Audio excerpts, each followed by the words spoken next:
Hi everybody, welcome to the next lecture on audio coding, today on filter banks part 2.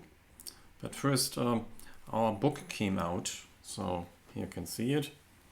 So it's a nice new book, and this is our course book which you can get in the library. Check it out or also order online. So I can show you here. This is our Moodle page, and here you can see a link, for instance, to the Springer page where you could order it.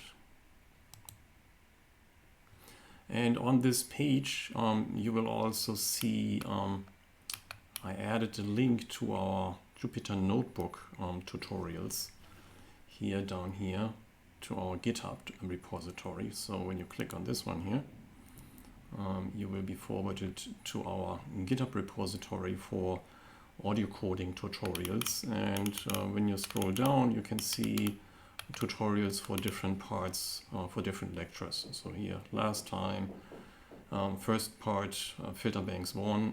And you can see here, for instance, Google Colab allows you to actually run code in your browser, or more precisely on Google Colab server, and that's where the software is running, so you don't need to install anything on your local machine because it then runs inside your browser. So actually it works quite nicely. So I just clicked on it, and now it loads the Google Colab page, hopefully. And this Google Colab page also contains little videos explaining things, then basically the content of the slides, and also the code which you can then let run, except if it's a real-time audio example, because Google Colab doesn't have access to the sound card, probably because of security reasons. And that's why if you want to let run those examples, you have to download the Jupyter Notebook and to your local machine, and then let it run on your local machine using Python Notebook. Right? So that basically also opens a browser where you can then let run those examples. Yeah, so it took a while because there's a lot in it. So here you can see it. It actually starts with a video explaining things, and here are basically the slides, or the content of the slides from last time. Right, and further down you will also have, see here for instance, you have code snippets, and you can let them run individually by clicking on this triangle. So here you have to agree. So now it loads and imports the libraries that are necessary to let those examples run, and here you click on it and it basically designs this filter. And the good thing is you can actually change the values. So actually you can go in here and say, instead of 2000 you just say 1500, let it rerun, and you get a slightly different filter and slightly different frequency responses. So that works nicely. Here you have to observe that the later code cells may depend on the earlier ones, for instance with a import here. So in those cases it might be worthwhile to go here up to runtime and then run all. So then it runs all code cells, including the previous ones, and you have every dependency met basically. Yeah, and here you can already see it also runs the later ones, and here you can see there's an error because I guess it needs access to the audio card, which you don't get on Google Colab. So this is actually an example which you would need to load to your local machine, I guess. Yeah, so what does it say? libbrowser, no such file. Yeah, okay. So here it didn't need access to the sound card, but access to a file which you need to have locally. So you need to download this locally. At let it run. Okay, so yeah, that shows me that that actually shows that this is actually quite a nice help for experiments and for learning. So it's like interactive experiments and explanations. So I like it quite a lot. So now let's go to today's slides. Right, so let's see. Yeah, this is running correctly. So here today's slides, filter banks number 2. Right. So last time we saw the polyphase representation of filter banks. So here this is the generic filter bank structure that we saw last time, including downsampling here on the analysis side and including upsampling on the synthesis side. And we can formulate filtering including downsampling or upsampling including filtering in the polyphase representation. So in the polyphase representation, the analysis filter bank becomes simply a multiplication with the polyphase matrix, and the same for the synthesis filter bank. It simply becomes a multiplication with the synthesis polyphase matrix. So that's an important tool which allows us to design filter banks for perfect reconstruction. So the problem is, how do we actually do that using this tool? And we saw we can easily obtain perfect reconstruction with block transforms like the discrete cosine transform, where we just subdivide a signal into blocks of length capital N and then transform each block independently using the DCT or the DFT. But we found just using the DCT gives us very bad filters, meaning not much stop at attenuation. So the selectivity is missing. And for that we need longer filter. So to improve our stop at attenuation, we need to have longer filter for better selectivity, right, or better separation. So last time we saw that the DCT4 corresponds to a filter bank with impulse responses for the analysis here in time reversed form to simplify the right hand side. So here we can see the impulse response of the DCT4, right?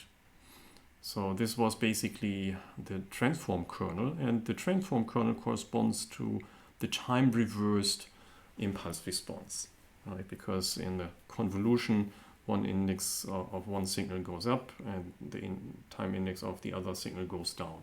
That's why we have this time reversal here. So here k again is our subband index, and lowercase n goes across one block, which means it has a range between 0 and capital N minus 1. Right, so, and we can actually rewrite this simple formulation using a window function, a so-called window function, also called a baseband prototype. In this case, here it would be just a window which would be 1 over the considered block. Right, so here lowercase n is 1, which lowercase n goes from 0 to capital N minus 1. So across one block it is 1, and outside it will be 0. So basically in this way we extend the validity of this equation to n go to infinity, not just between 0 and n minus 1, because we zero out everything which is not part of it. So, and this now allows to improve the filter parameters like stop at attenuation and transition bandwidth if this is then more general, right? If it's not just 1 on the block and 0 else, but perhaps something else, right? So this is basically preparation for the next step. So here, this is this preparation. We have our window h of n times this cosine function, right? So far it's the same, right? Except that we have now this window function or baseband prototype h of n. And it's called baseband prototype because this will be basically a low-pass filter, which is shifted in frequency by this cosine modulated term. And that's why this is also called a modulated filter. Remember, modulation means we just multiply with this periodic function, and that results in a shift in frequency. Right. So the k is still going from 0 to capital N minus 1, but now the lowercase n can be anything, right, between minus infinity to plus infinity. Yeah, so the so-called modulated filters as part of a modulated filter bank are defined to have this general form. So we have our window function or baseband prototype, our low-pass filter impulse response, and we multiply it with this periodic function phi k of n. And this is our bandpass filter. So only this modulation function depends on the frequency index k, right? So we have the same filter, the same baseband prototype for all the subbands k, but shifted versions in frequency. So we take this low-pass filter and then we shift it into frequency to the desired frequency, center frequency of subband k, and then we have our bandpass filter hk. So that makes it convenient because instead of having to design capital N filters for our filter bank, we just have to design one low-pass filter and then just shift it in frequency. Right, so that makes it more convenient, and this phi k is usually a given function like this cosine function. So this is something that is fixed for each k. Yeah, so this is the frequency index, and an example is the so-called cosine modulated filter banks, where the phi k is this cosine function. Right, so here we can see it. So here we have this, basically this transform kernel of the DCT4. So here we have the k plus 0.5, n plus 0.5, same as before. Yeah, and if we take a look at this filter, the impulse response, and transform it into the frequency domain using the discrete time Fourier transform, right? This, remember, has infinite extent, basically like this too. Then we get this. So when we have a multiplication in the time domain, this turns into a convolution in the frequency domain. So this is what we see here. Then our baseband impulse response of the low-pass filter h of n becomes the equivalent in the frequency domain. Here we have capital H of omega. So this is now the frequency response of our low-pass filter. And the cosine term here in the frequency domain consists of two Diracs, one at the negative frequency of this cosine term and one at the positive frequency, or vice versa. This would be the positive frequencies and here the negative frequencies. Right, so we have two peaks at the frequency of this cosine. So here you can find here this frequency term here appears again here. Right, so this is the frequency term, and here this is the shifted time index. And this shift here would in frequency only appear as a phase term. So this would be a phase term which doesn't really influence the magnitude much. That's why I omitted it here. Yeah, so here you can also see we have the baseband prototype, the frequency response of our low-pass filter, and we convolve it with two Diracs.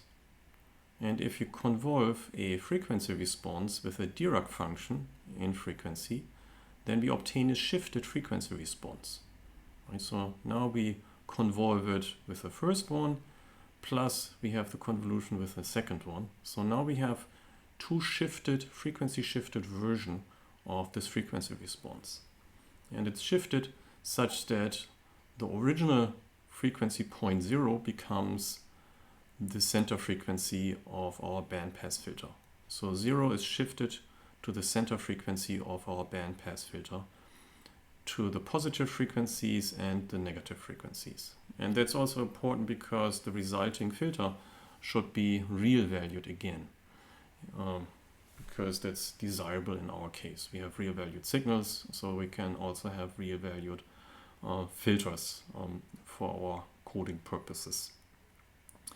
And if we have real valued impulse responses, that means we have symmetric frequency responses where the positive half of the frequency region is the conjugate complex of the negative half of the frequencies. And this is what we get with using those two Diracs.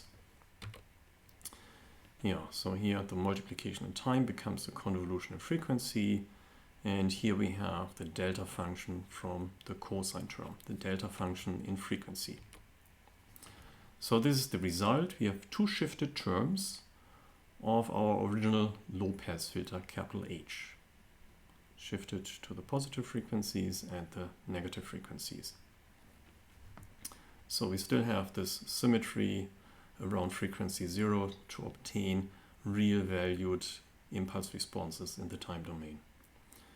Yeah, so hence modulated filter banks obtain their filters by shifting a baseband filter, h of n, in frequency, right? So, and this frequency is between minus pi and plus pi, as we can see here. So as a result, we need to design only h of n with high stop attenuation and perfect reconstruction. So that simplifies the design. We just have one filter to worry about. Yeah, so here we have the shift frequencies again. And here you can see how it looks like for two filters. So here we have the frequency shifts. So here we have the modulation function. So this is our cosine function here on the left-hand side in time domain. Right, and in frequency domain you can see it consists of those two Diracs, right, at the corresponding oscillation frequency here. And if we then multiply this cosine function with our baseband prototype low-pass filter, we get a shifted version. So here you can see it. So originally we would have this low-pass filter in the center of this spectrum. So here you can see horizontally is the frequency f, like here f. So now the new bandpass filter appears as this shifted version. First the solid one, and then next the dashed one. So this is subband k and k plus 1. So here you would have two neighboring subbands in this case, right? And you have this for the positive frequencies and the mirrored version here at the negative frequencies. And because it's mirrored around frequency 0, then the resulting filters will be real valued in the time domain. Yeah. So you could see that actually here we still have a lot of overlap, and that is actually quite realistic. So we don't really have ideal filters, but there's always a lot of overlap for real filters. Yeah, so back to the window function, because we want to design good filters which have good stop attenuation and not much overlap. So here you can see the simplest case. Here we have the time axis again.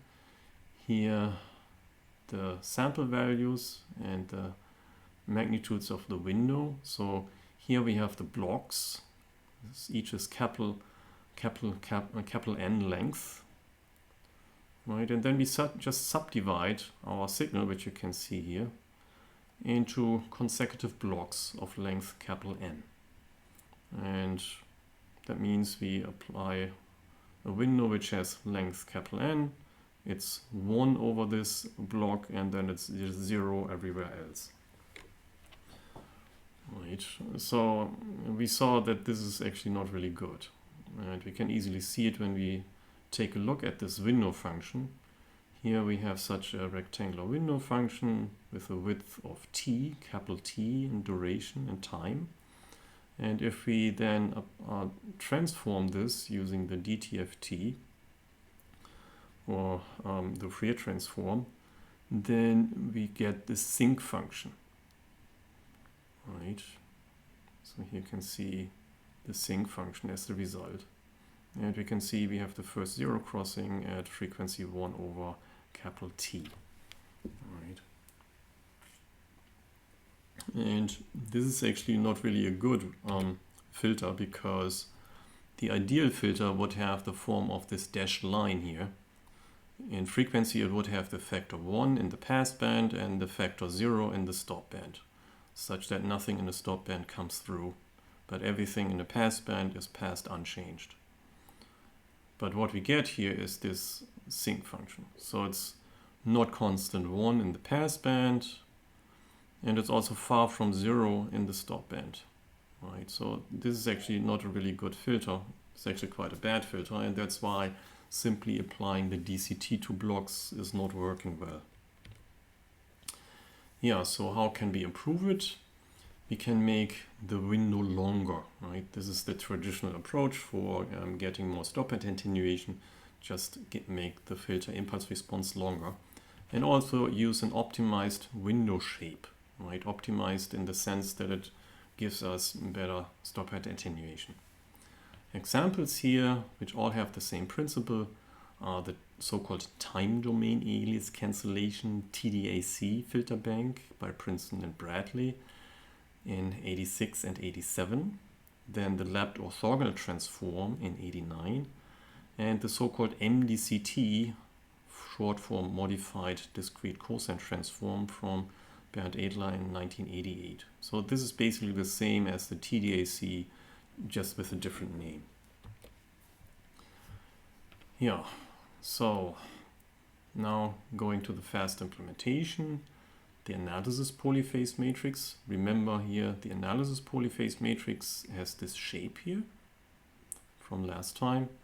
And the entries here basically consist of the downsampled versions of the impulse responses of the bandpass filters, HK, at different phases N. Right? So that's the general form. And now we can represent the MDCT filter bank using this polyphase representation. So here you can see how the so-called MDCT is defined. So before we come to fast implementation of it, we first need to define how it actually looks like, and here you can see it. Here are the analysis filters. HK is obtained by having our baseband prototype h of n times our cosine term, and this is almost DCT type 4 cosine kernel term, except that we have this minus capital N over 2 here. So this is basically just a phase, a shift, a fixed phase shift, right? So it basically does not change the frequency response, it just changes the phases, right? And it turns out to be important for perfect reconstruction, as we will see later. And we have this factor here for orthonormality, which is basically important for Parseval's theorem for energy conservation, that the energy in the time domain is the same as the energies, the total energies in the subbands. Yeah, and the corresponding synthesis filters are these. So same form here, instead of H, we just have a G. Then we also have this cosine modulation term, also with this fixed phase shift here, and the same factor to make it orthonormal. But now here, instead of n going from 0 just to capital N minus 1, this goes to 2n minus 1. So this is now indeed longer, right? Twice as long as the DCT. So this should give us better filter, because now these filters are twice as long as before, right? So here the capital L is 2n. That's the length of our new filters that we obtain in this way. The number of filters stayed the same. So we still have capital N subbands. So that also means the downsampling stayed the same. It's also capital N. And also that means the block sizes are also capital N. But that means now that our filters cover more than one block, right? Because they have twice the block length. That means they go into neighboring blocks, or one neighboring block. So here you can see the resulting analysis polyphase matrix.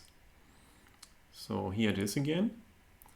But here we can now see that we get polynomials of first order for each of those polynomial polyphase components, right? So that's because now we have an impulse response length of 2n, and that's why we get 2 entries here for our polyphase polynomial, right?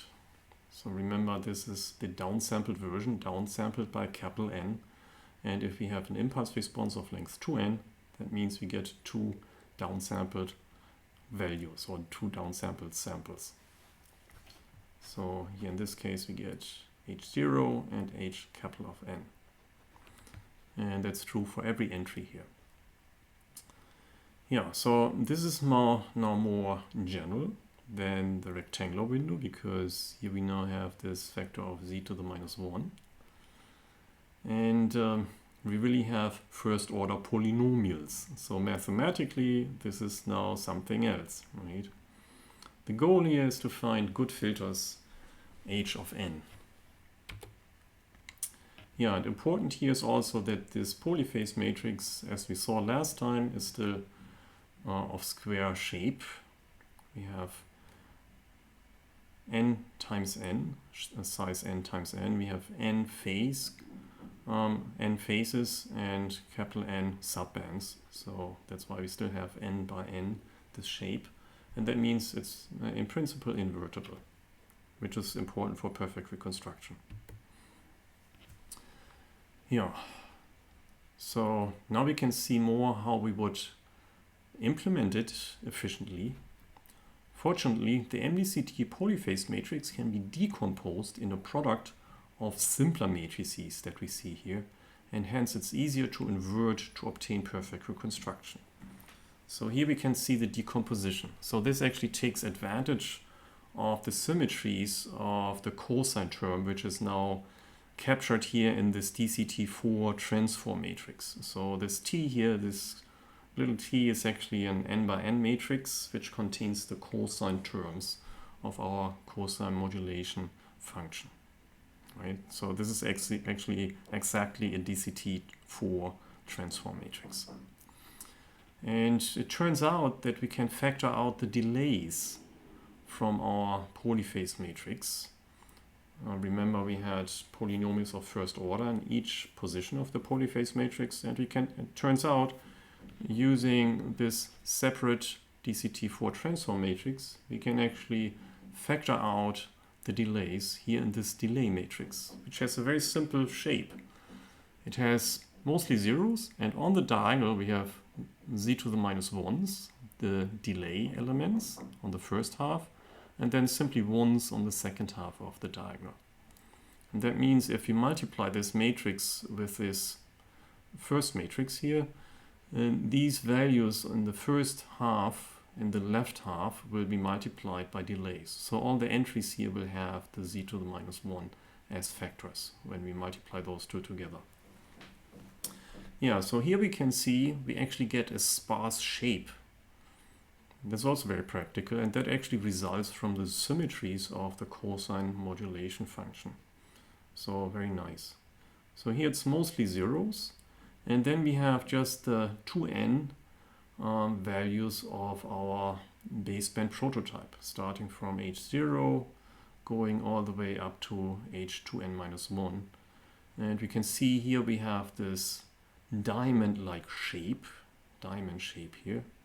And we have a sign change here in the last quarter of our impulse response. So there's a minus. And it turns out this minus is important for invertibility, or convenient invertibility. Yeah, and those boxes here should actually be underbraces. Somehow the underbraces got destroyed here. Same here, should be an underbrace. So this first matrix we call FA, A for analysis, and it's all real valued. So we simply see all real values, no z to the minus 1. And here we have a diagonal matrix which contains only delays. Right? So that's why we call this the delay matrix D of z. Yeah, and this delay matrix is very easy to invert because it's diagonal, as you can see down here. here I multiply two diagonal matrices, and you can see that the result is simply the product of each individual diagonal entry. So here, for instance, to obtain this one, we have this first row times this first column. We multiply the two, we have 1 times 1 plus 0 times 0 is 1. Then we obtain the 0 by taking this first row and multiply it by the last column. Then we have 1 times 0, 0 times 3, and add the two, we get 0. Right. Then here the 4 we obtain by using this second row and the second column, multiply the two, and we only have 2 by 2 as non-zero elements is 4.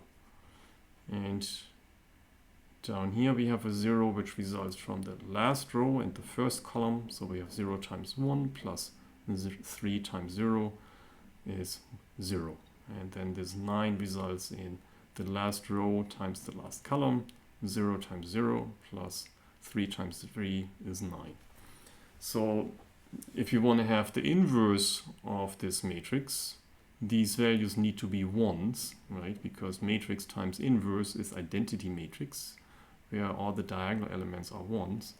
That means these factors must be 1 over these factors, which we can see here, right? 1, 2, 3, and then we have a diagonal with 1 over those values, and then we can see if you multiply those, we get identity, and this means that this is the inverse matrix.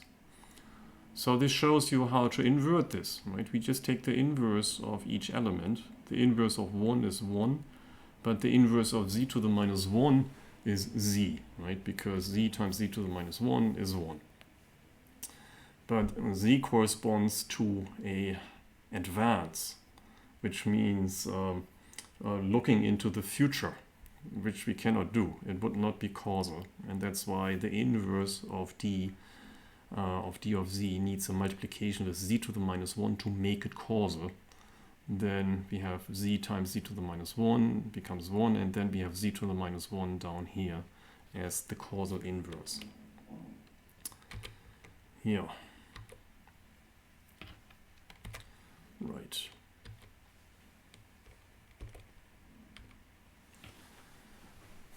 So observe that the diamond-shaped form of the matrix Fa and the sparse structure. Right, so here Fa of z basically includes the multiplication with d of z. So we say Fa of z equals Fa times d of z. Right, so we have this diamond shape and we have a sparse structure, which is both beneficial for an efficient implementation because we have correspondingly only few multiplications. Yeah, this is the synthesis part, same principle. Here the synthesis polyphase matrix. Now this starts with the inverse of the transform matrix, the DCT type 4. This was the last product in our analysis, and the first product here for our synthesis is the inverse, so they will cancel immediately if we concatenate analysis and synthesis. Right, so t times t to the minus 1 will become identity. And but for now, this is just the inverse of the DCT4, which turns out to be identical to the DCT4. So we have the same principle. So the transform has first this causal inverse. So here we see the inverse of d of z, d to the minus 1 of z, times z to the minus 1 to make it causal. And that's why we get the z to the minus 1 here in the lower half of the diagonal. And it's also easy to see that this is a delay times identity, because if we multiply this by the delay matrix had z's in the first half, this inverse matrix has z's on the second half, so if we multiply the two, then we get all z to the minus 1s on the diagonal. So basically this means we have a delay by one block, right? Because we get blocks in and blocks out. So if we delay this by one sample for the entire block, then we have a delay by one block. right? Or you could also say we have a delay by one sample at the lower block sampling rate, and one sample in this lower sampling rate means one block delay. Yeah, so this is again our delay matrix. And now we have again this diamond-shaped matrix, which now contains the baseband prototype for the synthesis filter bank, just now in a different arrangement. So now we have the G0 here, and it goes up and to the right, and then down and to the right. And again, a sign change here in the last quarter of the baseband prototype impulse response. Right, so almost the same. And you can see the T is invertible, so we can simply invert it coming from the analysis. Then the delay matrix is already the inverse. So what's left to make it perfect reconstruction is simply to have this matrix Fs as the inverse of the matrix Fa. Right? And that's easy enough because it's just real values. So we can just plug the analysis Fa into a program like Python and then compute the inverse, and then we have Fs for perfect reconstruction.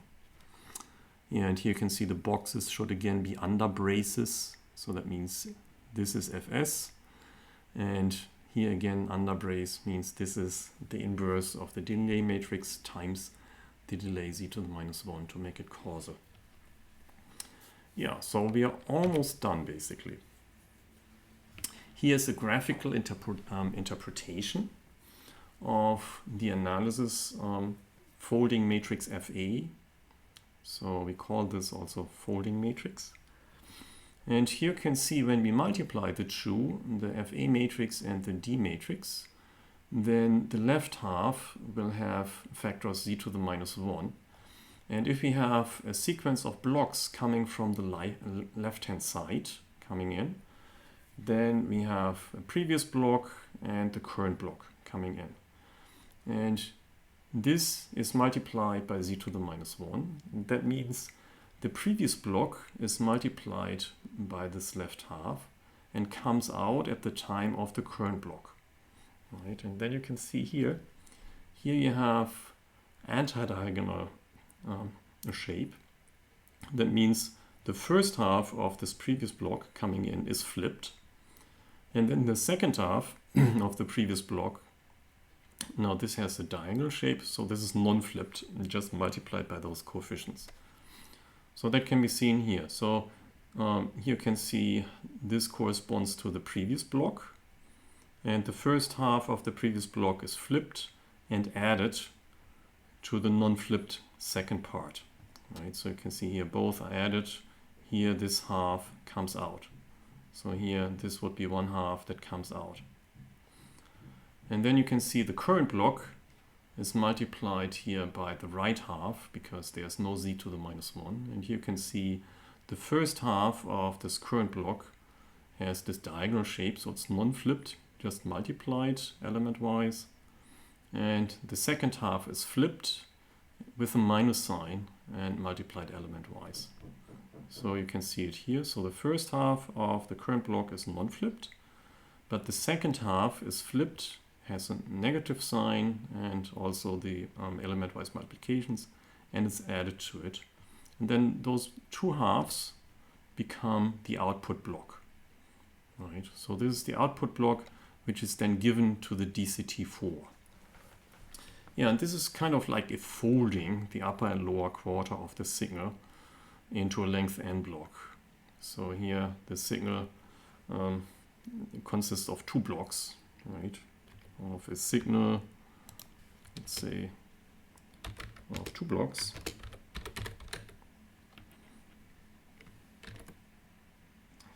Okay, going back into this length n block. So this might look like we lose information, but this is not quite the case because the current block becomes the previous block for the next output. Right? So for each block input, we have one block output here. Yeah, and this makes it invertible by matrix inversion. Basically contains overlap add in this way. Right? These adding up is basically an overlap add. We have some overlap here going on and then add it up. Right. So basically you have perfect reconstruction except maybe the first block or the last block, depending on how you implement it. Yeah, so how do we get the perfect reconstruction? Well, as we saw, we just need to invert a real valued sparse matrix. And because it's sparse, we can actually look at 2x2 submatrices. Right. So as we saw, the DCT matrix and the matrix D are easily already invertible. They are already inverted. Here we get a system delay of 1 block plus possibly a blocking delay from serial to parallel conversion. Basically, we just need to wait n-1 samples until 1 block is full if it comes directly from the microphone. Yeah, and then we just need to invert this FA to become FS for perfect reconstruction. And when we look at this shape here, right, and we want to invert it, basically for the inversion we just need to look at 2x2 submatrices like these, H0, H capital N, H capital N minus 1, H 2N minus 1, right? And then we have a 2x2 matrix for which we have closed form solution for the inverse, easy solution, which you can see here. Right, so this is actually the solution, and here you can see those elements that we just saw: Hn, 2n minus 1 minus n, hn plus n, and h capital N minus 1 minus n. So in this example that we just saw, the lowercase n would be 0. Right, and then we would have the resulting G0. Similar here for G capital N plus 1, if lowercase n goes from 0 to capital N minus 1. So then we have the 2 halves of our synthesis baseband prototype. And in this formula, here in the denominator, what appears here is basically the determinant of this 2x2 matrix, this submatrix. Right. So that's basically coming out of this closed form formula for 2x2 inversions. Yeah, and it turns out if we design these h, such that the denominator always becomes 1, then g of n is identical to h of n. Right, so that's actually a convenient solution here. So g of n equals h of n if the denominator is chosen to be 1. And it turns out that this so-called sine window fulfills this condition. Right, so it's sine of pi over 2n times n plus 0.5 for lowercase n equals 0 up to 2n minus 1. So this is exactly this 2-block length. And it has this shape. It's basically 1/2 of a sine function, the positive part of the sine function. So here an example, this would be for capital N equals 512 subbands. And that means we have a filter length of 1024 and a system delay accordingly. Right. Yeah, and here you can also see how you could interpret this sine window. A sine window basically results from cutting out the positive half wave of the sine function using a window of length 2n. Right, so here you have this rectangular window. In time, you multiply it with this sine function such that you only keep the positive half wave. And that's your resulting sine window. And in frequency domain, this results from the sinc function of this length 2n rectangular window. So this is the sinc function. And then this multiplication becomes a convolution. Here the sine function becomes 2 now quite low frequency Diracs close to 0. And that means when we convolve those two, we have 2 slightly shifted sinc functions, which you can see here. So we have the 2 dashed blue lines are those slightly shifted sinc functions. and they have shifted such that their side lobes have opposite sines, as you can see here. And that means the sum of the two, they have a lower side lobe, and that means we have a better attenuation in the stop band. Right? So that helps improve our stop band attenuation. Yeah, so we have improved frequency responses, which means higher stop band attenuation. They are easy to design with many subbands. So we have a closed form solution basically, and we can simply choose n equals 1024 for audio coding. And this is actually a common number for tonal signals and audio coding. And we have an efficient implementation with the shown sparse matrices and a fast DCT. And that's important for large numbers of subbands, as in audio coding, like this n equals 1024. Here are some examples. So here I'm using subband 7 and 15 for a 1024 subband filter bank using a sine window. So here you can see the impulse response for subband number 7. You can see here it has a length of 2048. And this is for subband number 15. So when you go to higher frequencies, you have faster oscillations. And here are the resulting frequency responses of it. So here you can see subband number 7. Here's the passband, quite narrow, you can see. And also observe that this is already a zoom in, right? So the entire frequency axis goes from 0 to pi, 3.14, but this is just 0.14. So this is already an enlargement, right? Oh, actually we need to multiply it by pi, as it says here. So this would go up to 1 because 1 would then be pi, right? So this is 1/10 of a Nyquist here at this point. So you can see here's the passband, and you can also see you get quite good stop band attenuation here. So it starts around maybe 25 dB. Actually, we start a little bit below 0, so we have somewhat over 20 dB attenuation for this first side lobe, and then it goes down a lot to over 90 dB. So that's not too bad. And you can also see that subband 15 looks the same. It's just shifted. Right? You take this one, shift it a little bit towards higher frequencies, and you get this band pass. And this is exactly what we expect from modulated filter banks. Yeah, and here we have Python examples. So this shows a time frequency representation, a spectrogram, which displays time on the vertical axis and which shows the magnitude of the FFT coefficients as different colors. So let me do this. So this is actually using the FFT. So I can open my terminal window here, gedit, and here you can see the content of this Python program.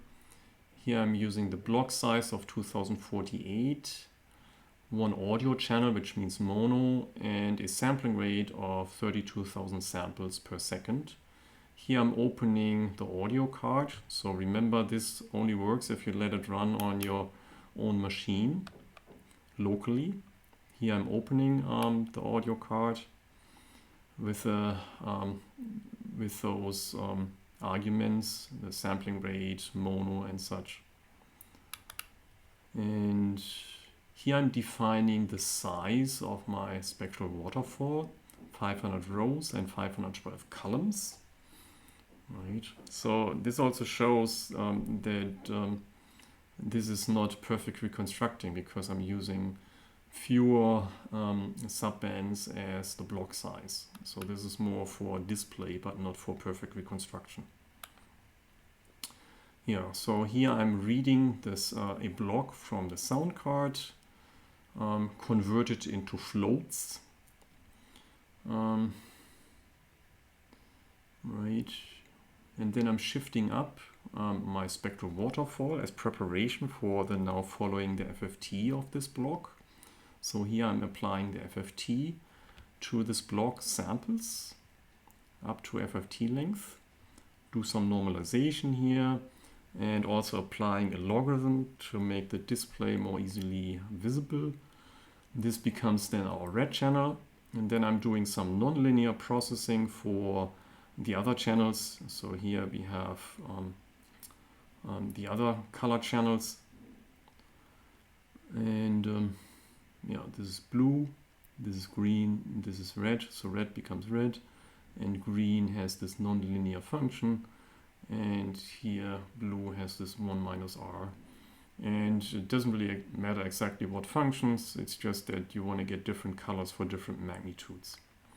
Yeah, and here you show it. So each time this while loop is passed, it shifts up the waterfall by 1 row.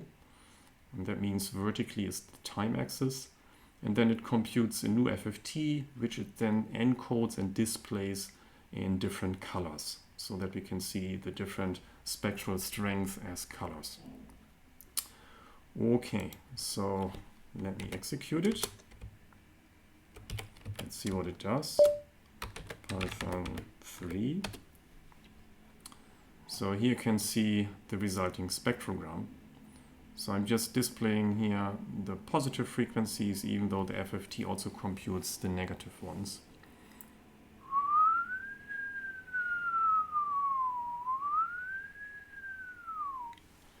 So this spectrogram inherits all the bad properties of the DFT, meaning bad attenuation to neighboring subbands, or bad attenuation in a stopband in general.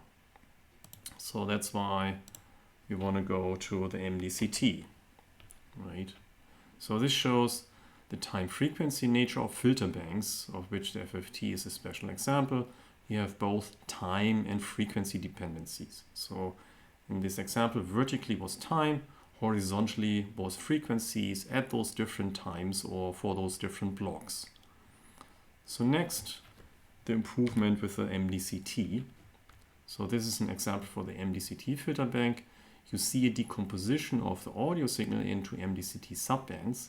These subbands can then be processed. For instance, we set every subband except for a few to 0.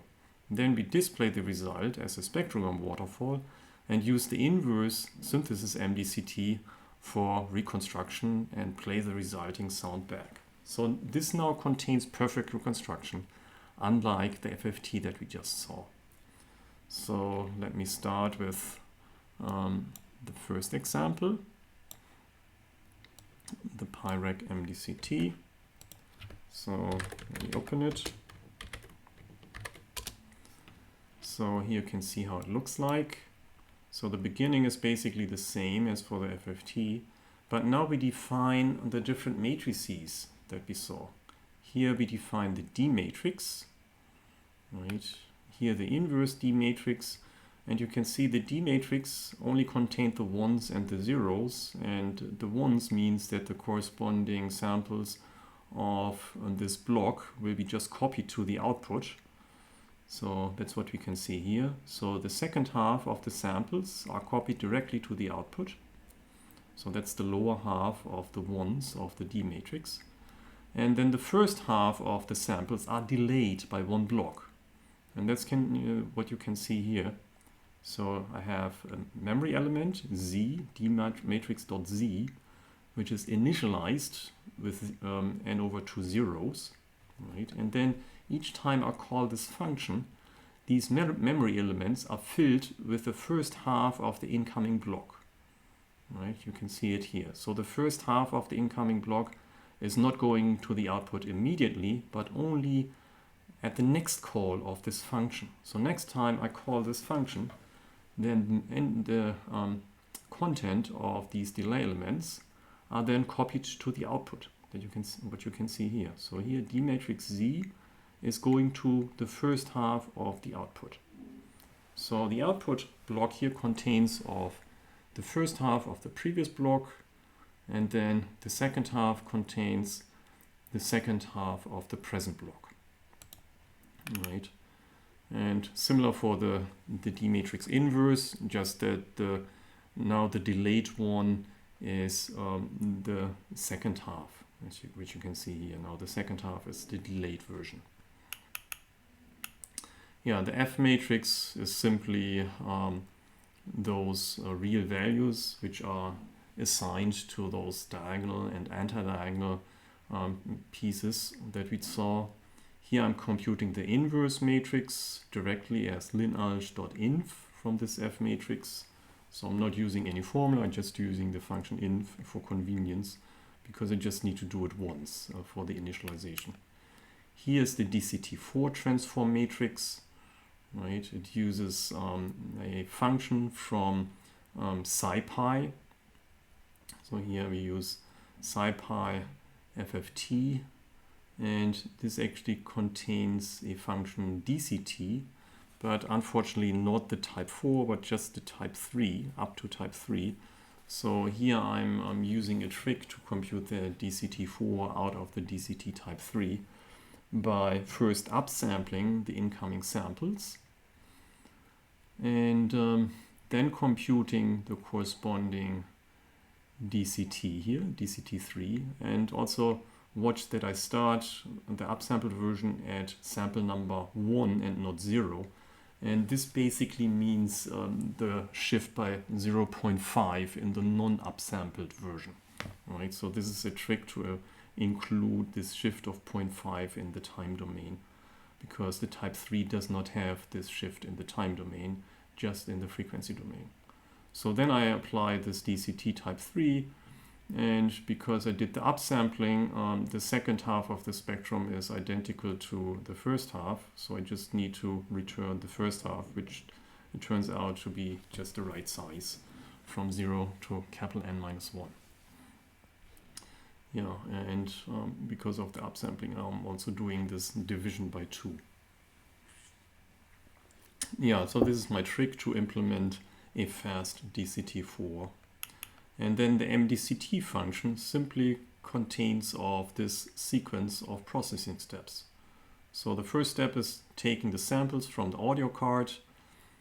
Dot is the matrix product with F matrix. So from the left, I come the samples, then on the right hand side I have the F matrix.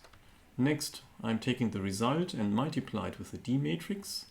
Then I'm taking the result and multiply it with the DCT4 matrix, and the result is the subband samples Y. So Y is again a block of size n samples, now containing the newest subband samples. Then here's the inverse MDCT function. It just contains the inverse steps. So the DCT4 is actually the same as the inverse DCT4, conveniently, except for this factor here, which I need to include. Then next is the multiplication with the inverse D matrix, and then the matrix multiplication with the inverse F matrix. And here we have the delayed, perfectly reconstructed signal X. Right, so now we can just apply it. So here I have my infinite loop, reading in from the sound card, turning the sample blocks into floats. Here shifting up one row of the spectrogram, and now here I'm computing the MDCT of my samples. So each Y is now a new block of subband samples. Here I'm doing no processing, going directly to the output. Here I'm displaying the resulting spectral coefficients from the MDCT. So here you can see the same approach, but now here I'm having Y filled instead of the FFT. But the same approach, taking the magnitude, +1 because I want to apply the logarithm, normalization, and then that's my red component. And I have again the same nonlinear functions for the other color components, and then I show it. So here this frame now contains the MDCT coefficients for each block. But now here I'm also doing the inverse. So here we can see the MDCT inverse, the synthesis filter bank. So I feed this block of subband coefficients as input, and out comes the reconstructed values cast as integers here. Right, here I'm detecting if it's overloading to protect the sound card. Here I'm turning it back into 16-bit integers, and then I write it back to the sound card so that you can hear it from the speaker. Yeah, and you can also see this is a point where I can actually just keep a few subbands. But first, let's try it. So yeah, let's say Python 3. This is a test. 1, 2, 3, test.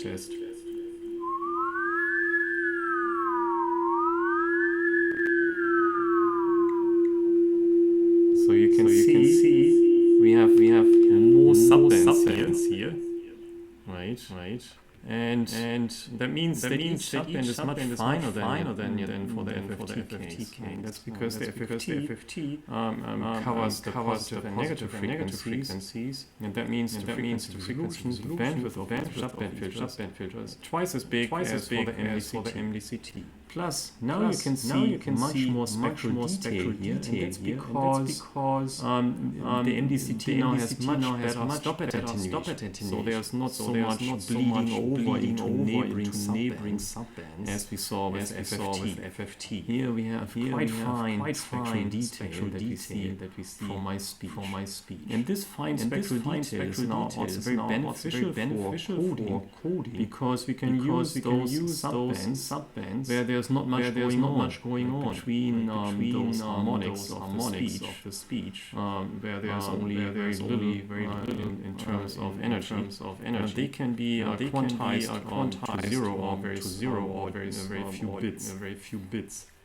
So that's very beneficial for coding.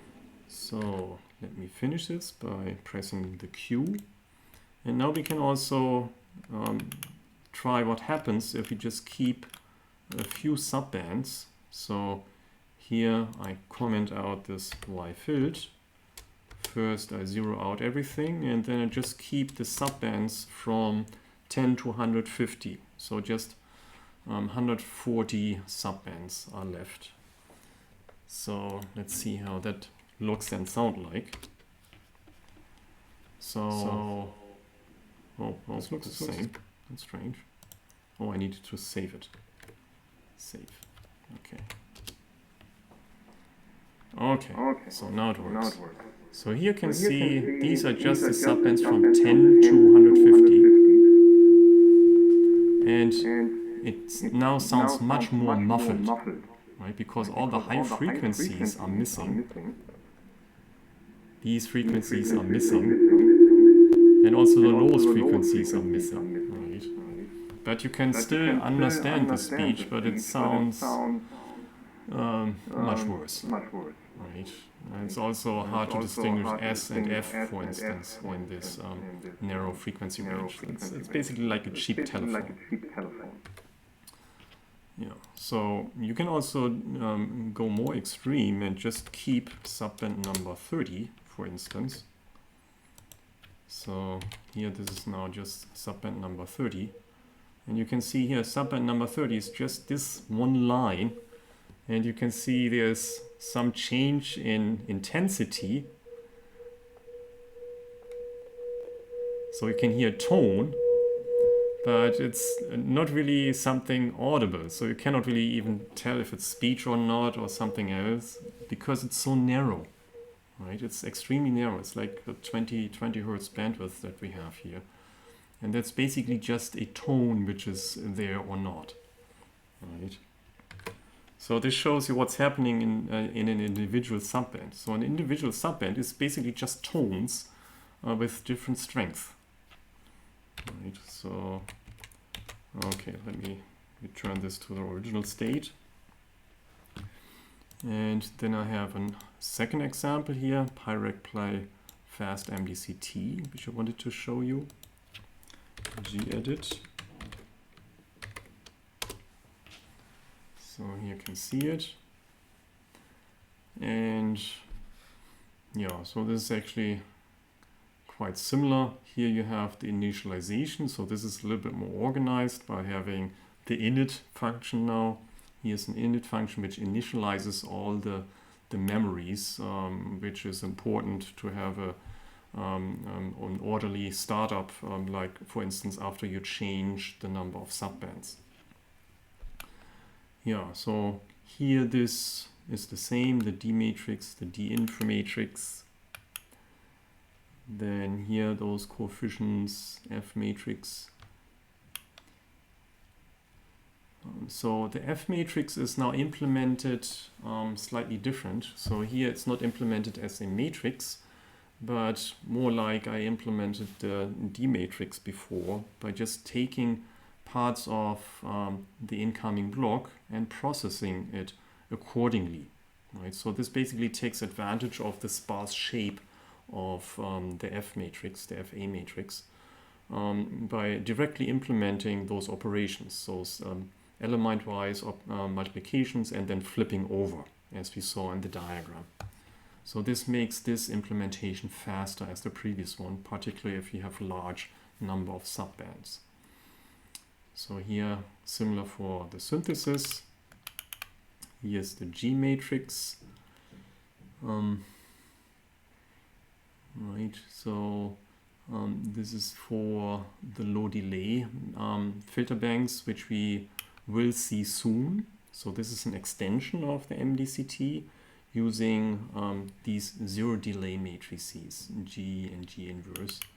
And here the maximum delay matrices, H, here H2 and H2 inverse. Here's the DCT4. This is as in the previous example. And here you can see the analysis filter bank. Here it's actually the low delay filter bank, and here you can actually include the G matrices if you want. Right? So this is also for implementing low delay filter banks in the same way as we implemented the Modified Discrete Cosine Transform. Right, and then it's basically doing the same thing here. So let me run it. Gedit. No, Python 3. So it first shows you the impulse response. So in this case, I'm just having the usual MDCT. This is the impulse response of subband number 0. And this is actually also good for testing a filter bank. And just input a simple impulse into the synthesis filter bank for subband number 0, and then out you get the impulse response. So this is good for testing to see if it looks reasonable. So if it looks like a sine function, a sine window multiplied with a cosine function, then this is what it does. So here we have the sine function multiplied with this cosine modulation function. Here's the corresponding magnitude of the frequency response.